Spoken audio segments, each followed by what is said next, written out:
Oh,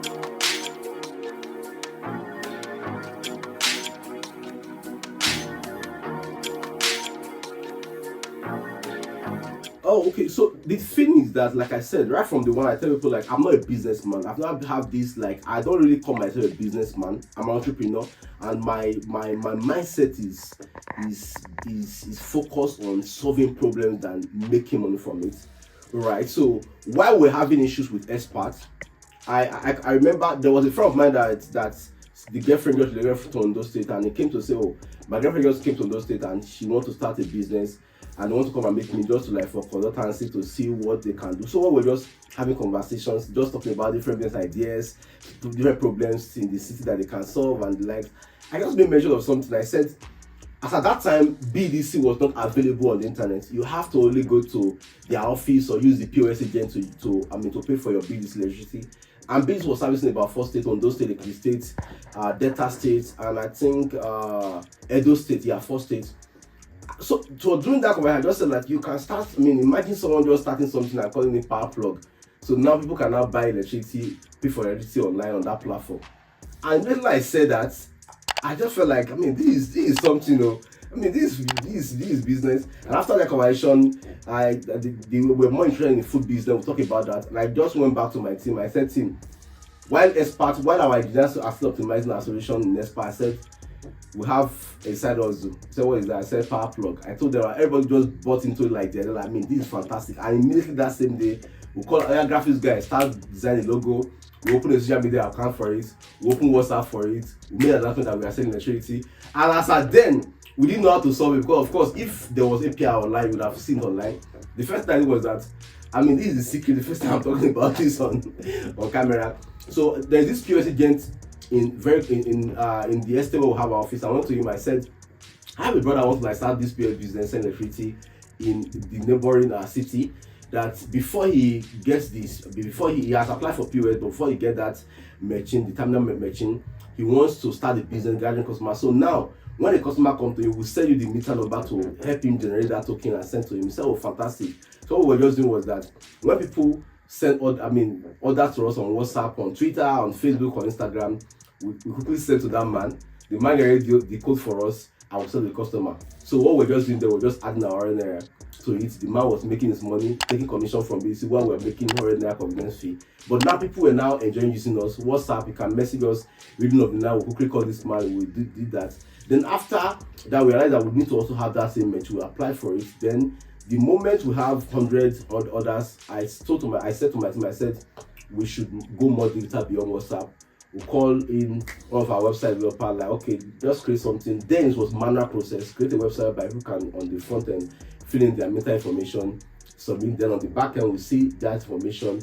We just click on, we put that meter number on our terminal machine, generate token, click on add tokens from back end, add it manually. The customer gets an SMS notification and email. So customer were getting automated experience, while what we were doing from the back end was manual. I mean, this is a big secret I'm exposing here. We were using terminal machine on the back end. So as at then, Power was not something we actually planned for, but it was growing bigger that people started trusting us. So they think that the biggest people in the industry then buy power. As at then, they reached out to us that they wanted our API because no API for BDC. And we would have probably like did something for them, but they now said that they want to be giving us at least about 4 million naira in transactions every month. How do we process that on terminal machine? They didn't have idea what we're doing with power plug.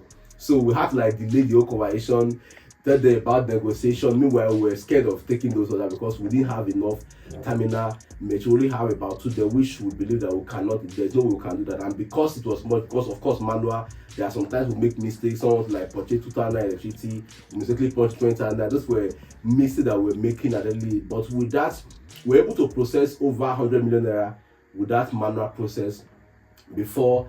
That was just the journey of Power before finally BDC released the API. We became a major partner of BDC. Then we thought of, now that the API is available, everybody is now doing BDC. Also on Power we also need to like also expand also to add other disco, right? We also have other disco. Now on Power we have all the discos in the country on it, and also doing airtime, TV subscription. All bees are now on Power which is fantastic working. Power is has been working from the one to this very moment, has been working, and it was the only startup that I didn't plan. So just the idea came the same day, we learned the same day, it has been working. But then, just like I said, I'm still not satisfied for the fact that that is working.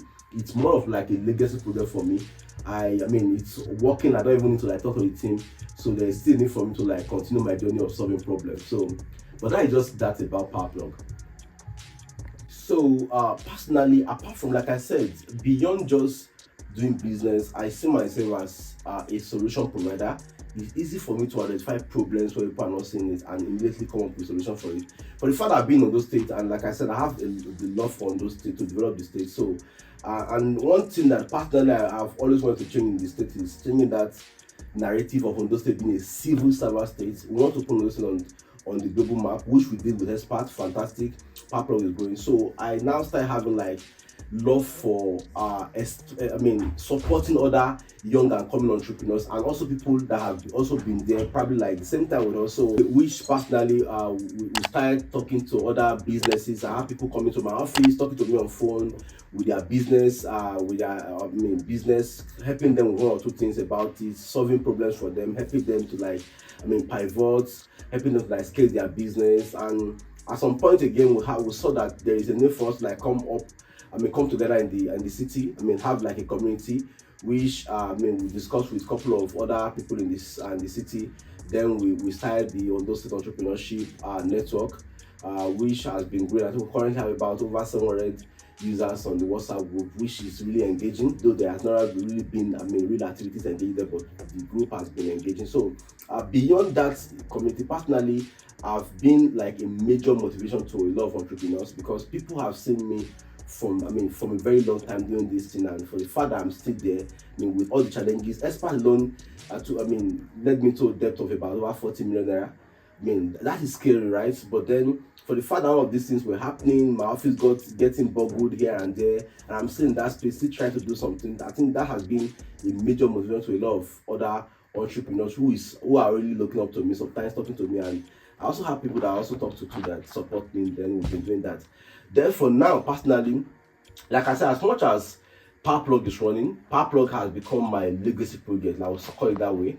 Legacy project. There is a need for me to move on. I need to like solve real problems. And for now, I think Expert is not something that I think I have the capacity, financial capacity, and every other thing to relaunch now. So now, the fact is that we are more concerned about going broader beyond Nigeria as a country. We want to go global.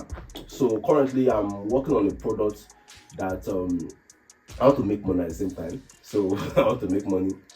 So currently we're working on a product we call Trade Banter.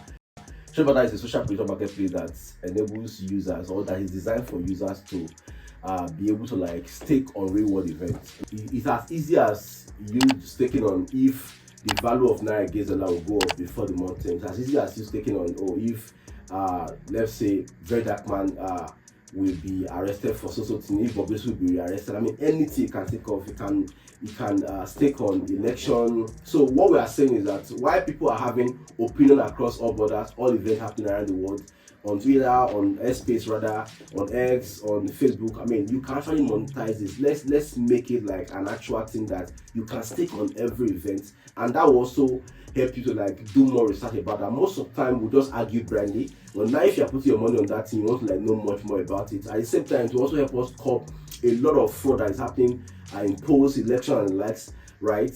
Which means take for example, if an election is coming, I'm saying I'm voting for a particular candidate.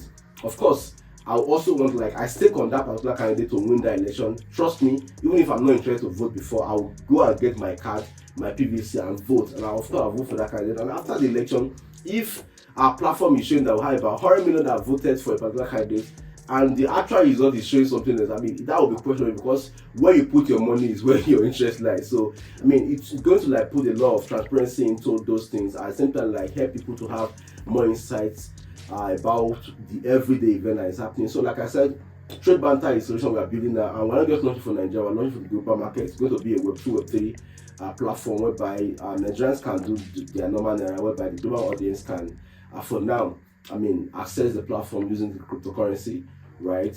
Which currently we are still at the stage of building, at the same time trying to like ensure that we have every compliance that needs to be done before launching. So I'll just say for now, trade banter is the big thing that I'm working on. It's bigger than I just explained this video. I mean, in this interview, I mean, it's going to be bigger. It's going to be make more, even louder noise than what we did with Expert. It's going to be a global project, and from there, I believe a lot of things will be done from trade banter, which is what we're currently working on now.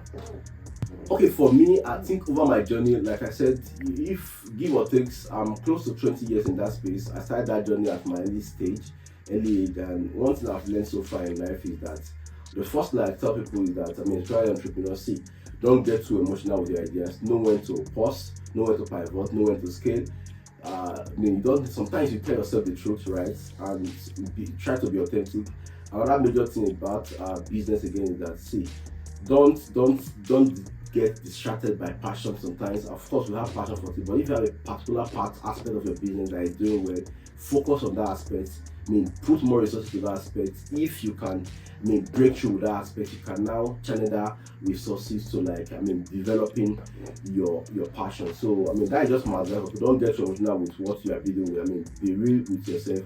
At the same time, don't toy with the aspect of your business that is working, right? Then, generally for entrepreneurs, I think, like I always tell them, like, see, be a problem solver, not just a businessman, not just a solution maker. What I mean by that is I've seen a couple of people that will come to me and say, I have this solution. I'm looking for a problem to solve with it. Like, I mean, you can't make money with that. You can't go with it. But it's better for you to have a problem. And 1 year, 2 years, you are doing your research to look for a solution for it. So make sure that you are a problem solver. Identify unique problems.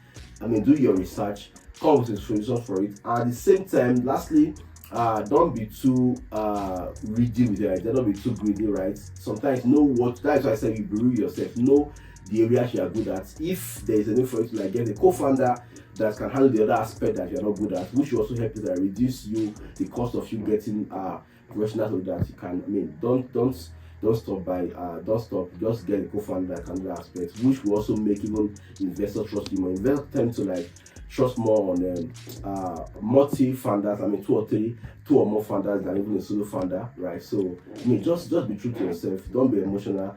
And also, like I said earlier, if there's an aspect of your business that you're doing well, please pay more attention to it. Passion can wait. Money needs to be made. If money is made, everything can be solved. Thank you very much.